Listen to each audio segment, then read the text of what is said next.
A continuación, Sonrisas al Día.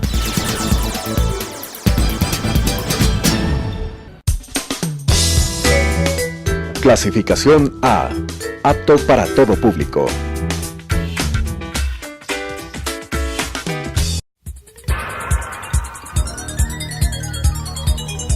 Las opiniones vertidas en este espacio por la producción y dirección del programa son de exclusiva responsabilidad de sus autores y de quienes intervienen en ellos.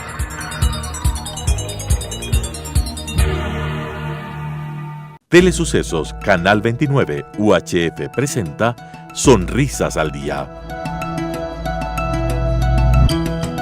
Consejos para la prevención de enfermedades de la cavidad oral y tips para la solución de las mismas con la conducción de Lisette Naves.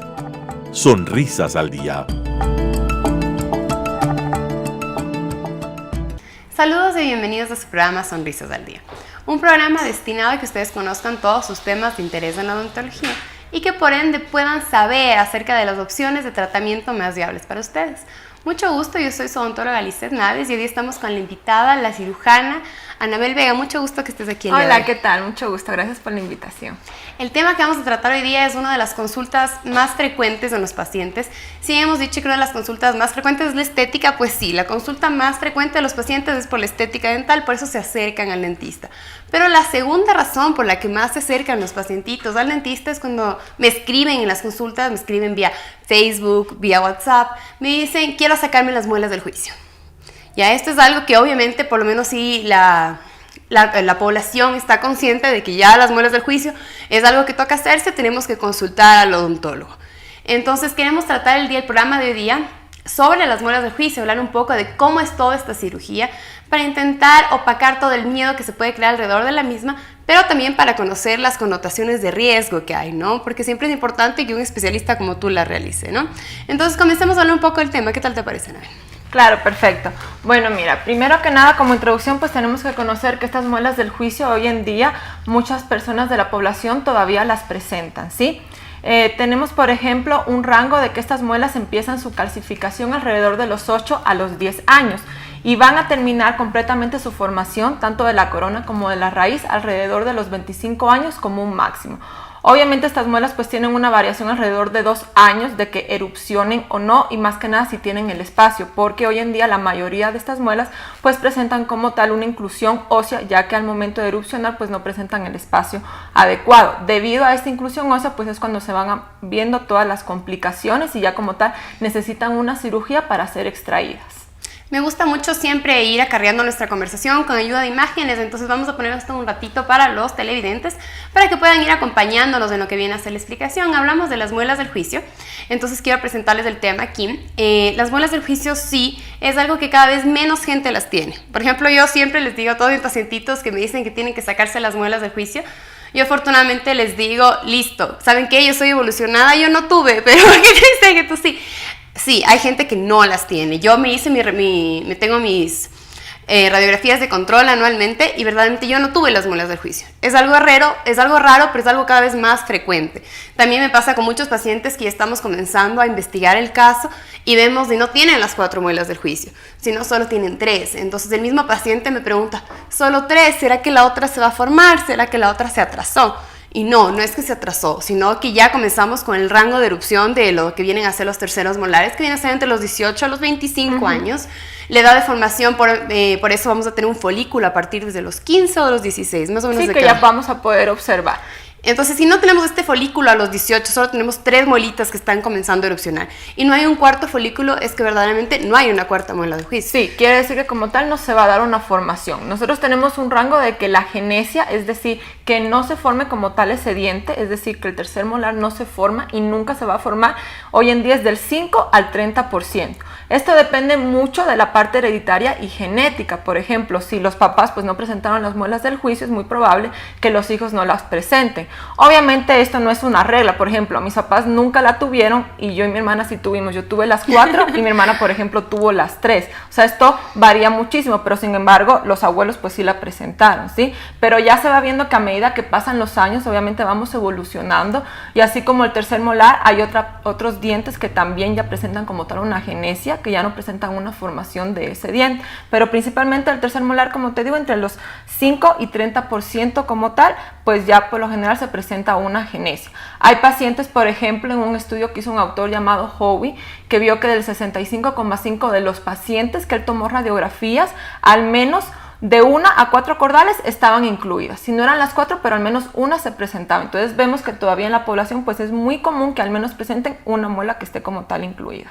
Me parece muy importante hablar de este rasgo evolutivo, pues primeramente decimos de que por la parte evolutiva se están comenzando a quitar estas muelas del juicio, cada vez menos gente la presenta, como dices, un 5 a 30%, pero también es por este mismo factor evolutivo, por el cambio que está surgiendo en el ser humano, que los maxilares, los huesitos que sostienen estos dientes, se están reduciendo en tamaño.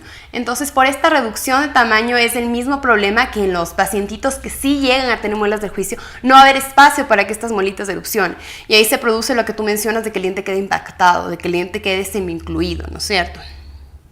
Exactamente. Entonces, es muy frecuente que nos llegue a nosotros a la consulta un paciente, por ejemplo, que va para tratamiento de ortodoncia. Este paciente pues siempre le mandan a hacer una serie de estudios y puede ser que él nunca tuvo ninguna sintomatología, pero al momento de nosotros ver la radiografía panorámica, pues vemos que evidentemente presenta los 4 o 3/3 molares solamente incluidos, pero el paciente pues no tiene ninguna sintomatología como tal, pero la indicación siempre va a ser como tal que nosotros hagamos la exodoncia profilácticamente y preventivamente, ¿sí? Y lo mejor es hacerlo siempre antes de los 25 años, la edad más recomendada. ¿Por qué? Porque a medida que nosotros vamos creciendo, vamos a tener mayor edad y nuestro huesito empieza a hacerse más compacto, más esclerótico. A diferencia que hasta los 25 años nosotros vamos a tener un hueso mucho más elástico, menos compacto como tal, y por tanto la cirugía pues es mucho más sencilla y sin menos riesgo de complicaciones como tal.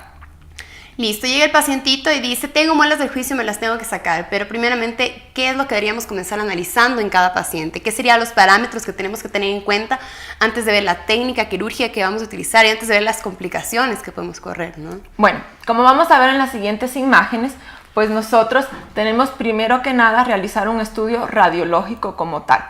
En este estudio radiológico, ¿qué es lo que nosotros vamos a observar?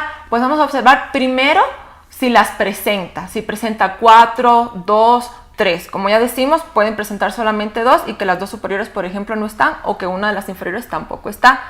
Ya llega el paciente con su estudio radiológico, por ejemplo, en este caso vemos que el paciente presenta las 4 muelas del juicio, ¿sí? Como vemos, y nosotros con esta radiografía primero tenemos que empezar a analizar cada estructura paso por paso. ¿Sí? Esta radiografía es la principal como tal para un diagnóstico, para un plan de tratamiento, porque nos va a indicar cuál es la relación con las estructuras vecinas más importantes, como vamos a seguir viendo en las próximas diapositivas.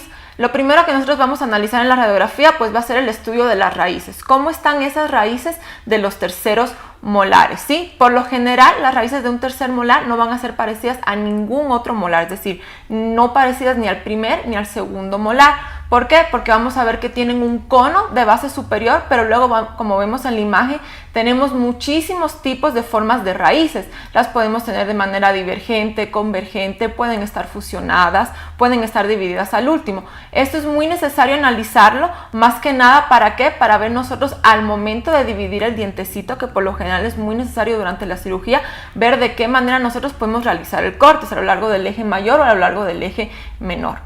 En esta parte de esta imagen me parece súper interesante poder ver como las raíces separadas, raíces que están totalmente cruzadas, raíces que tienen curvaturas, para que el paciente se lo logre imaginar en casa.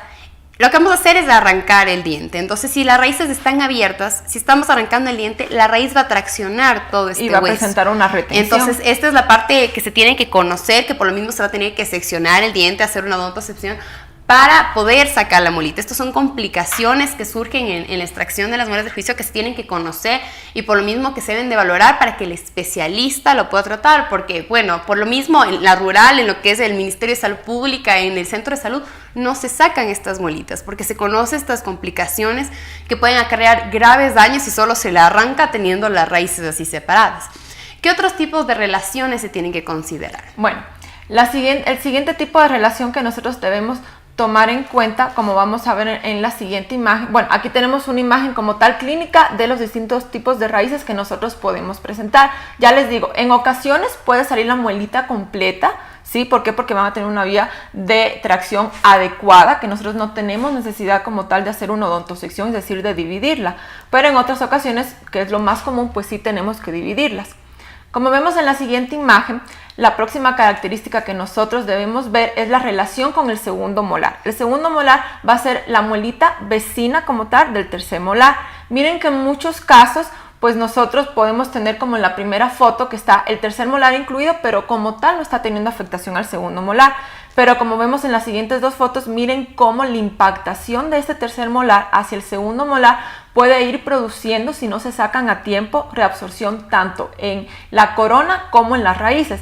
Esto es un problema, ¿por qué? Porque llega un punto en el que ya el segundo molar no va a ser un diente como tal vital para mantenerlo en la cavidad bucal y tenemos que hacer la exodoncia tanto del tercer molar como del segundo molar por la reabsorción tan grande que ya presenta como tal por este grado de impactación.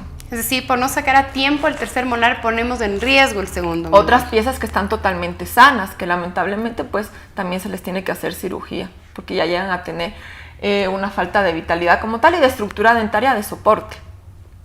La siguiente relación que tenemos que ver, que es una de las más importantes, es la relación con el conducto del dentario inferior. Este conducto va a pasar inferior y externamente, es decir, hacia la cara más externa del huesito. Porque es muy importante. Muchas veces, como vemos, las raíces están en contacto directo con este conducto. En este conducto pues va a pasar un nervio, una arteria y una vena, ¿sí? Como en cualquier paquete vasculonervioso. Es muy importante porque si nosotros durante la cirugía, por la cercanía que tenemos, llegamos a lesionarlos, ya ocurren grandes complicaciones, como es la pérdida de sensibilidad de toda la zona. ¿Por qué? Porque lesionamos como tal el nervio.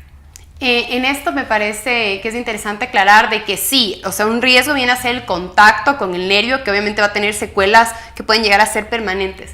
Pero también está dentro de los riesgos generales de la cirugía al sacar los terceros molares inferiores un cierto nivel de parestesia. ¿Sí se considera común o no que sí, se produzca esto? Sí, mira, por lo general cuando nosotros tomamos una radiografía y vemos que el tercer molar, las raíces principales están en suma relación como tal con el conducto del dentario inferior, nosotros siempre tenemos que asumir el riesgo de que el paciente los primeros 15 días va a quedar con una parestesia. ¿Qué va a ser la parestesia? Una pérdida de sensibilidad relativa en esa zona que se considera pues normal ya que nosotros incidimos en esa zona. Por lo general uno solamente con pues destapar la zona como tal y ver al nervio ya se produce una parestesia. Obviamente tenemos otras complicaciones como ya es una anestesia total que el paciente no logra recuperar como tal la sensibilidad de esa zona nunca más en su vida, pero ahí es cuando se produce como tal un corte total del conducto como tal, del nervio, ¿sí? Esto es una gran complicación porque imagínense lo que es uno quedarse sin pérdida de la sensibilidad por siempre de esa zona. Es una de las complicaciones principales que se debe tener en consideración. Yo tuve un pacientito en el que, obviamente yo no extraigo estas muelas, yo siempre las hago con ayuda del cirujano, obviamente porque conozco estos riesgos, ¿no? Entonces, pues revisamos la radiografía y el cirujano me dice, ¿sabes qué? No me basta con ver la radiografía. En este caso, parece que en verdad el nervio corre a través de las raíces. Entonces, lo que se necesitó en ese caso en específico, no me ha sucedido en los otros casos, pero creo que es válido mencionarlo para que conozcan que va a haber casos así, es que el cirujano me pidió que le pidamos al paciente una tomografía, porque necesitábamos la visión 3D de exactamente por dónde corría todo este paquete para no lesionarlo, porque me mencionó incluso el cirujano que si verdaderamente este paquete corría a través de las dos raíces, pues iba a ser un caso en el que no se iba a poder sacar la muela, porque si es que sacábamos la muela, pues de ley se iba a cortar este paquete. ¿Cómo han sido tus casos así? ¿Crees que en verdad es válida esa perspectiva? Sí, mire, en muchos casos nosotros pues la radiografía panorámica pues nos muestra una sola imagen, una sola dimensión. muchos casos es muy necesario para uno no quedarse con la duda de en realidad cuál es el contacto como tal que tienen las raíces con el conducto dentario, nosotros que tomemos una radiografía. ¿Por qué? Porque nos va a dar una imagen en 3 dimensiones y así nosotros entramos con la seguridad de cuál es el contacto totalmente que presenta como tal las raíces.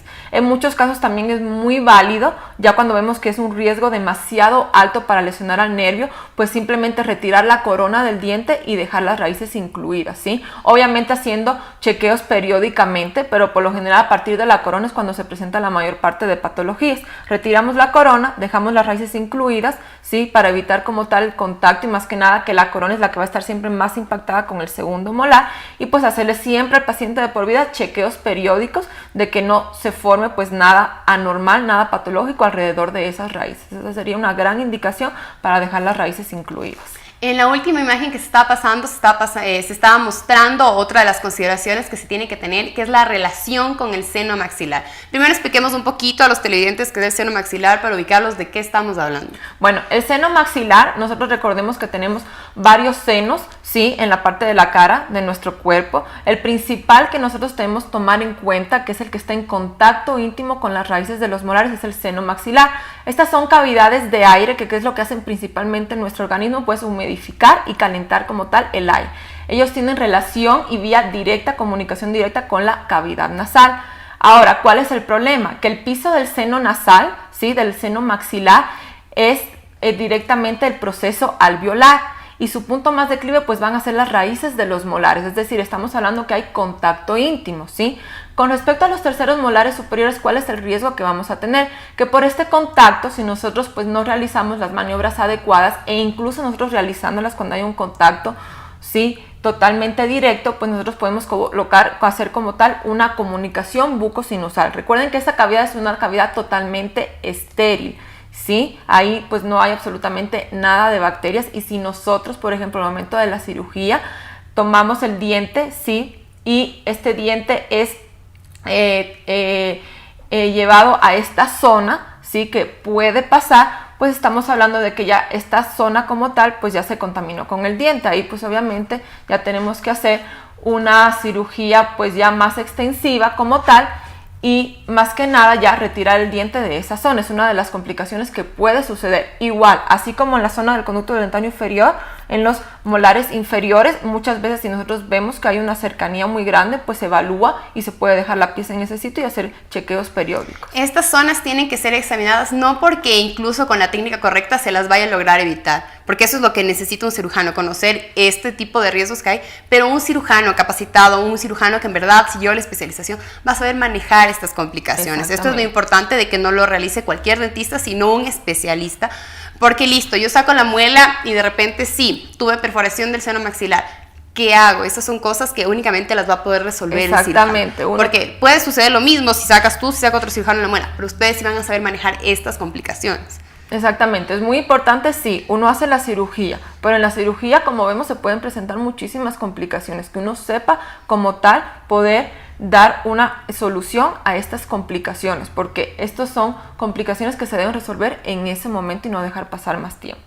Ahora sí, analicemos un poco lo que vienen a ser las preguntas principales de los pacientes. Una vez que llegan a la consulta dicen, sí, me voy a sacar las muelas del juicio. ¿Qué preguntas son las que suelen hacer? ¿Con qué comienzan esta parte de la indagación? Bueno, por lo general cuando nos llega nuestro paciente a la consulta, pues son muy pocos los que llegan como tal con una sintomatología. Algunos sí llegan que tienen un poquito de molestia, un poquito de dolor, pero la mayoría pues llegan y diciendo que no les molestan, pero que su ortodoncista por el tratamiento pues se las mandó a sacar o porque ellos vieron, por ejemplo, que están semi-erupcionadas y que no tienen espacio, ¿sí? Entonces aquí vienen dos preguntas muy importantes que muchas veces los pacientes tienen dudas.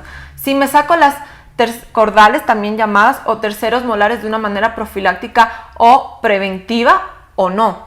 Entonces, aquí como vemos en la siguiente imagen, vamos a ver la primera pregunta principal, que es que qué riesgo como tal se tiene si nosotros no sacamos las cordales, ¿sí? De una manera preventiva o profiláctica. Pues según varios estudios hemos visto que el riesgo de que aparezca como tal una lesión patológica en un diente incluido es del 20%, que podemos ver que es relativamente alto, por lo que se recomienda hacer una exodoncia preventiva o profilácticamente. Otra de las preguntas más importantes es cuál es el porcentaje de complicaciones con respecto a la morbilidad y mortalidad, de que se provoque alguna complicación, más que nada con respecto al conducto del dentario inferior y con respecto al seno al momento de nosotros hacer la exodoncia de terceros molares incluidos inferiores. Pues vemos que si nosotros realizamos esta cirugía en la edad menor a 25 años o como tope máximo los 25 años, pues el riesgo prácticamente a lesionar esas estructuras va a ser de 0. Obviamente yo estoy hablando de estos porcentajes, pero realizados, ¿sí?, con un cirujano, ¿sí?, que el cual esté capacitado como tal para realizar la cirugía y solucionar alguna complicación si se da, que en cualquier cirugía pues tiene complicaciones. Sí, esto de la exodoncia profiláctica me gustaría aclararlo un poco para los televidentes. ¿Qué viene a ser la exodoncia profiláctica? ¿A qué te refieres con la exodoncia profiláctica? Quiere decir, por ejemplo, cuando viene el paciente nosotros vemos en la radiografía que sí, que presenta como tal una inclusión de estos dientes, pero el paciente pues no presenta como tal una sintomatología. Pero siempre recordemos que todo diente incluido es un foco para que se presente un proceso patológico, como vamos a ver más adelante en las complicaciones, y que a lo largo de la vida, puede ser incluso a los 40, 50 años, como esos dientes siguen incluidos, ya como tal pueden presentar en algún momento una sintomatología y empiecen como tal a producir una reabsorción del segundo molar.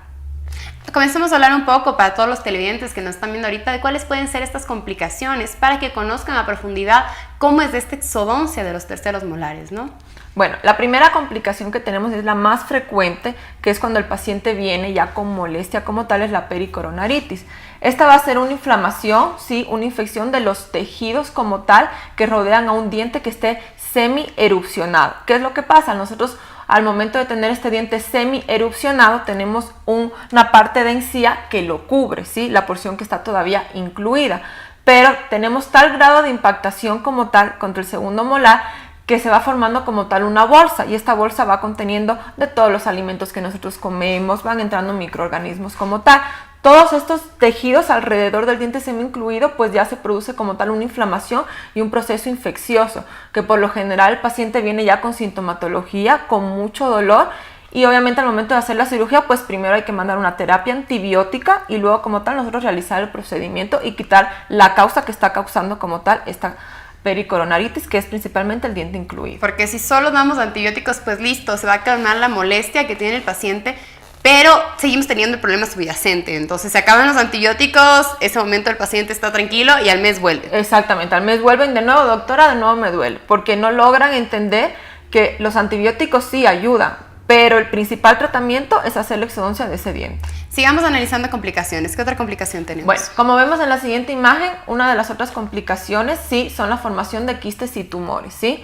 Nosotros tenemos varios quistes que se pueden formar. Uno de los más comunes va a ser el quiste dentígero. Este quiste va a abarcar toda la corona del diente. ¿Cómo se va a formar este quiste? Cuando ya como tal la corona del diente ya termina como tal su formación, nosotros tenemos un epitelio que se llama epitelio reducido del esmalte y se acumula líquido entre esta zona de epitelio como tal y entre la corona del diente y se va formando como tal un quiste. Este quiste luego puede evolucionar si no se retira como tal y se deja pasar el tiempo a otras patologías ya más importantes como ya son la formación de tumores. Por eso una de las indicaciones principales es que todo diente incluido que nosotros ya vemos que presenta una lesión de tipo patológico tiene que ser extraído para no dejar como tal que evolucione a procesos ya mucho más graves. Esta parte de los quistes, pues sí, quiste no es una palabra que nos da tanto miedo, pero cuando ya decimos de evolución a tumor, pues ya sabemos del tipo de complicaciones que es la índole que puede llegar a presentar. Síguenos comentando, ¿qué otra complicación? Bueno, otra complicación, como vemos en la siguiente imagen, son las ulceraciones, ¿sí? Muchas veces, principalmente en los dientes superiores, estas muelitas pueden tener una inclinación hacia la zona del carrillo, hacia la zona de la mucosa yugal. Obviamente al momento que nosotros estemos constantemente mediante la oclusión, la masticación, cuando comemos algún alimento, esas van a estar en contacto directo con la mucosa y ¿qué pasa? Poco a poco las van lesionando, ¿sí? Y forman como tal una úlcera que es muy dolorosa y molestosa para el paciente. ¿Cuál es la indicación principal? Pues hacer la exodoncia de este diente para que como tal nosotros quitemos la causa que está produciendo como tal esta complicación, esta inflamación. ¿Alguna complicación más que sea así bastante frecuente?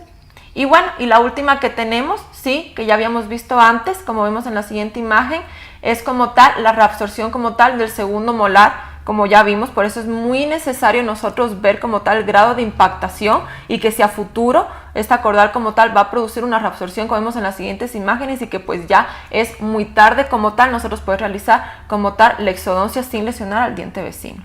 Bueno, ya hemos entendido un poco de lo que es el parámetro de las muelas del juicio. Recuerden, muelas del juicio, tercer molar, el último diente de la arcada, también las llaman las cordales, pues puede llegar a producir varias complicaciones, puede llegar a producir varias molestias. Habrá casos en los que no, pero depende exactamente de su dentista la evaluación correcta para ver si se tienen que sacar o no estas muelas del juicio. De ahí el propósito del programa del día de hoy fue que ustedes conozcan un poco también de los riesgos que hay, pues por las estructuras anatómicas que hay alrededor, y que por lo mismo sepan que debe ser un odontólogo especialista, un cirujano oral o un cirujano maxilofacial el que retire estas muelitas.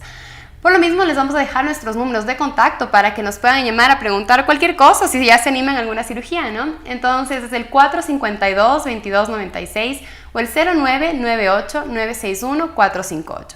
No duden también que nos pueden escribir a nuestra página de Facebook con cualquier inquietud suya o para planificar cualquier cita que quieran ya realizar. Eso es @dentaladvantage_uyo.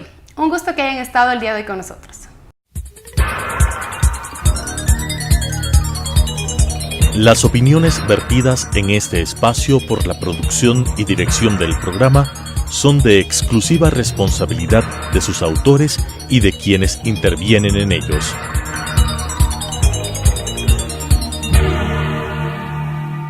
Telesucesos Canal 29 UHF presentó Sonrisas al Día. Consejos para la prevención de enfermedades de la cavidad oral y tips para la solución de las mismas con la conducción de Lisette Naves. Sonrisas al Día.